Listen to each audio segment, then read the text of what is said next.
Hey there, and welcome to our section on layer masks and visibility. We're going to show you the many different ways you can change the visibility of your layers, and all of these are going to be non-destructive, meaning you can change from visible to invisible and back and forth at any point in time. So let's go ahead and start with our images. We're going to open up here. We're going to go to layer masks and visibility, and we've got two JPEGs. Let's go ahead and open up both of those. Okay, now here we have one image of someone staring at the sky and another image of an airplane. So let's go ahead and use our move tool. We're going to click and drag from one image to another, holding shift, and we're just going to transfer the airplane onto this other layer. So now this document we don't need anymore. Let's go ahead and close that out, and I'm going to hit F for full screen. Okay, now obviously what I want to do is make this airplane look like it's on the sky for this guy. First thing I need to do is get it in about the right place and about the right size. So let's go ahead and bring our opacity down just a little bit. There we go. And this is going to help me see through the layer. So opacity is one of the first ways that you can control visibility on a layer. Okay. Now that it's about 50% opaque, I can see through it. I can see both the layer and the layer under it. I'm going to go ahead and convert this to a smart object. So if you convert to a smart object at 50% visibility, by the way, that's going to be part of the smart object. So let's go ahead and bring it to 100% first. Then I'm going to convert it to a smart object, and now we'll go ahead and bring it back down. Okay, now let's go ahead and scale this airplane right to about there. Now it's not in the right place just yet, but I'm going to apply a layer mask onto the airplane, and I want to make sure the entire layer is visible. So let's go ahead and bring our opacity back up to 100%. Okay, now we've talked about layers masks a couple of times before. We're just going to go a little bit more in depth here. So I'm going to go ahead and click on my layer mask icon, and you can see we have a white layer mask making our layer completely visible. Now if I hit Shift Delete, that's the keyboard shortcut for my fill dialog, I can fill this entire layer with black, layer mask rather, with black, and my entire layer is going to be invisible. So black layer mask will make a layer invisible, white will make it visible. Again, Shift Delete, and I can fill back with white, and there we go.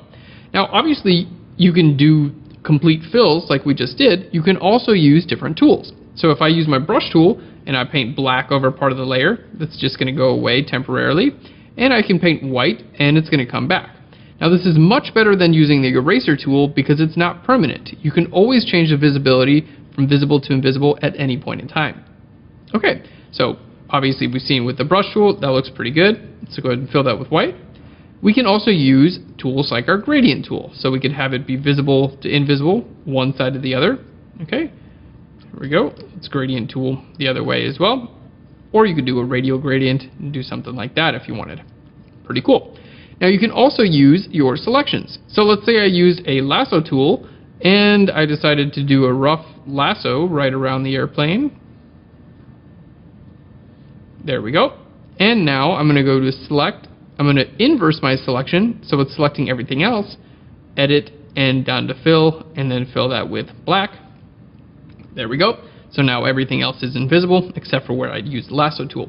So selections play a big part with layer masks as well. Okay, let's go ahead and fill that layer mask with white again, Shift Delete, and go to white. Looking good. So now what I'd like to do is make my selection just a little bit better. I want to select the sky and just the sky, and then I want to make that invisible on this layer.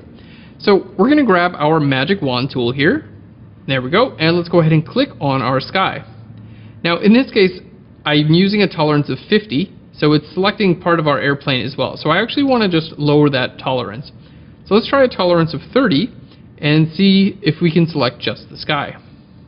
Again, I don't want this to be selecting inside of the airplane. Still selecting a little bit inside of the airplane, so let's bring our tolerance down to 20. There we go, looking pretty good. And I'll hold Shift a couple times to add to that selection.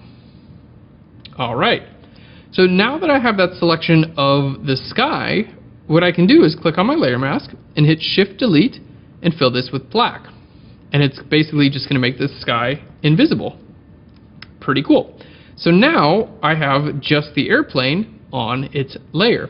Now, just to make sure that the rest of it totally is invisible, I'm going to hold Alt or Option and click on my layer mask. And then I'm going to use my marquee tool There we go. To just add to these selections. There we go. Just adding all that in the background, and we're going to go to edit and down to fill and fill with black. Okay, so if you ever want to see what your layer mask actually looks like, you can hold Alt or Option and click on that layer mask. So here's our regular image. Alt or Option will show you what your layer mask looks like. You can hold Control or Command and you can turn your layer mask into a selection if you'd like. You can hold Shift and temporarily disable your layer mask. You can see we have a big X through it, just like that. Or you can click the little slash key above the return key on your keyboard and you'll see this in Quick Mask View. Okay, so just a few different views to help you with your image. Now, once you create a layer mask for a layer, you can also duplicate that to another layer really easily. So let's go ahead and create a new layer right above here. And on this new layer, I'm just going to paint with white. There we go. Just like that. Perfect.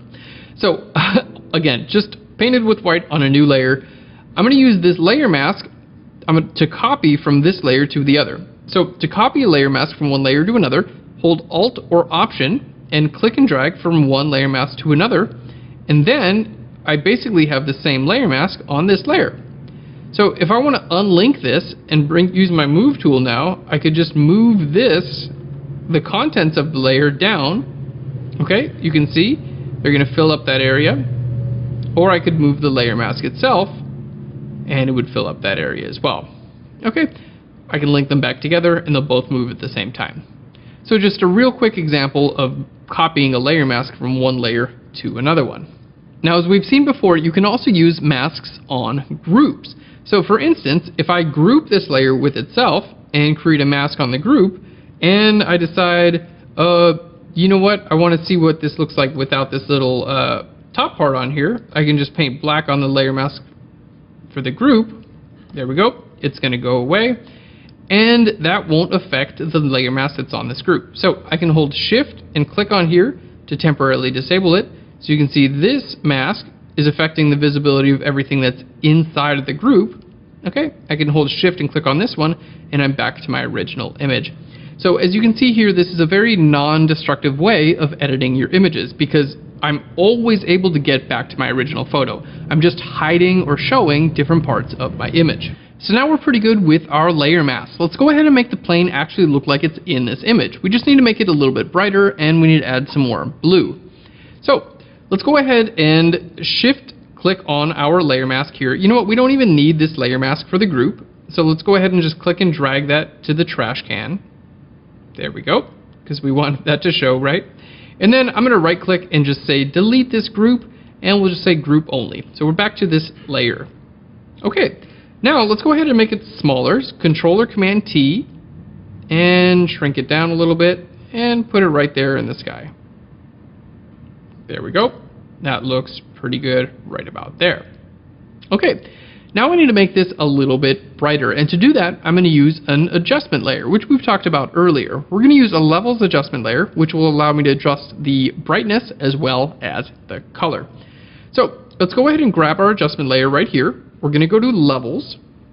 There we go. And now I'm going to make things a little bit brighter. But as you can see, it's making our entire image brighter. Now, there are a couple of different ways to make this only affect this plane. The first way is to use a clipping mask. This little icon here is going to clip this layer. You can see here it's clipped to the plane, making it only visible there. Okay. Or the other way, since we're making this section on layer masks, is to copy the layer mask from this layer to this layer. Let's do it that way. Hold Alt or Option and click and drag from one layer to another. There we go. And now we have the same layer mask on both of these layers. We'll just need to adjust this one a little bit more. There we go. To make sure that it's not visible over here also. So I'm just selecting this area, and on this layer mask I'm going to hit Shift Delete and we'll fill that with black. Okay, now this adjustment layer is only going to be visible where the plane is because that's what a layer mask is telling it to do.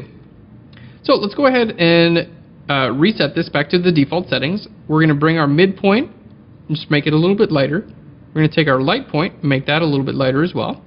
And now I'm going to go to my blue channel, and we're going to pull this to the left, which is just going to add some more blues to my image. Alright, there we go. Let's go back to our RGB and just pull this a little bit more to the left there. Perfect. And there we go. Our plane starts to look like it's actually in the sky, which is exactly what we want. Okay, now if this looks interesting to you and you're like, wow, levels adjustment layers look super powerful and fun, we have a great pro tutorial called How to Master Adjustment Layers, where we show you how to do everything you'd ever want to imagine with adjustment layers.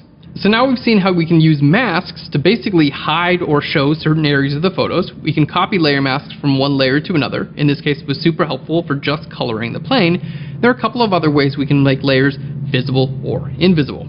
So one way, obviously, is to click on this little eyeball right here to make your layers visible or invisible. There we go. So visible or invisible. You can also adjust your opacity, which makes it invisible or visible again. And you can also adjust your fill. Now, when you're just looking at this, opacity and fill look like they pretty much do the same thing, right? And they pretty much do. The only real difference between opacity and fill comes when you're using your layer styles. We also have a pro tutorial on layer styles. So let's just go ahead and show you that example. That'll give you a little bit more concrete example of opacity versus fill on a layer. So let's create a new layer here. I'm going to hit T for the type tool, and we're just going to do a little add here. Come fly with us. Let's move this in here. There we go. I'm going to go to my character menu and bring our color to white. There we go. That looks pretty good. And now I'm going to add a layer style to this text. So our layer styles are right here in this FX. I'm going to click here and I'm going to go down to drop shadow. So my drop shadow, I can now change all these fun settings. And again, we have a pro tutorial on all these layer styles. So be sure to check that out if you're curious about these layer styles. There we go. Come fly with us. That looks really nice. Let's hit OK there. Okay, so our little text layer with layer effects. Now, if I bring my opacity down, you can see I'm starting to bring my opacity down. Both the layer and the layer effects become invisible. We'll bring that right back up. If I bring my fill down, whatever's on the layer becomes invisible, but the layer effects will stay visible. Okay, so that's the main difference between opacity and fill on a layer. Is fill will control what's inside of the layer and keep your layer styles visible, and opacity will make the entire layer and the layer styles invisible. So if you're not using layer styles, then most of the time you just want to stick with opacity. Well, that sums up our layer visibility. So don't forget, you can make a layer visible or invisible clicking on the eye. You can use opacity and fill to change the visibility of your layer by different percentages, and you can use layer masks to hide or show certain parts of your layers. Thanks so much for watching. In our next video, we're going to go over clipping masks, which we briefly touched on in this video, which will allow you to control the visibility of one layer based on another layer. They're incredibly powerful and really great anytime you're creating a composite photograph. Thanks so much, guys. We'll see you in the next section.